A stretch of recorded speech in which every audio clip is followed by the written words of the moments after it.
ധനബില്ല്. ധനബില്ലിനെക്കുറിച്ച് പ്രതിപാദിക്കുന്ന അനുച്ഛേദം 110 ഭാഗം 5 എന്നാൽ സംസ്ഥാനങ്ങളിലെ ധനബില്ലിനെക്കുറിച്ച് പ്രതിപാദിക്കുന്ന ആർട്ടിക്കിൾ 199. ധനബില്ല് അവതരിപ്പിക്കുന്നത് ലോകസഭയിലാണ്. ഒരു ബില്ല് ധനബില്ലാണോ അല്ലയോ എന്ന് തീരുമാനിക്കാനുള്ള അധികാരം ലോകസഭാ സ്പീക്കറിനാണ്. അങ്ങനെ അതിനെക്കുറിച്ച് പ്രതിപാദിക്കുന്ന ആർട്ടിക്കിളാണ് ആർട്ടിക്കിൾ 110 സബ്സെഷൻ 1. ലോകസഭ പാസാക്കിയ ശേഷം രാജ്യസഭയുടെ നിർദ്ദേശങ്ങൾക്ക് വേണ്ടി ധനബില്ല് രാജ്യസഭയ്ക്ക് കൈമാറുന്നു.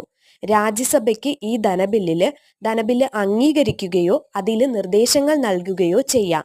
എന്നാൽ ഭേദഗതി വരുത്തുവാനോ അത് നിരാകരിക്കുവാനോ ഉള്ള അധികാരം രാജ്യസഭയ്ക്കില്ല. ധനബില്ല് ലഭിച്ച് 14 ദിവസങ്ങൾക്കകം രാജ്യസഭ ലോകസഭയ്ക്ക് ബില്ല് കൈമാറണം. 14 ദിവസങ്ങൾക്കകം ബില്ല് കൈമാറിയില്ലെങ്കിൽ 14 ദിവസം തീരുന്ന അന്നു മുതൽ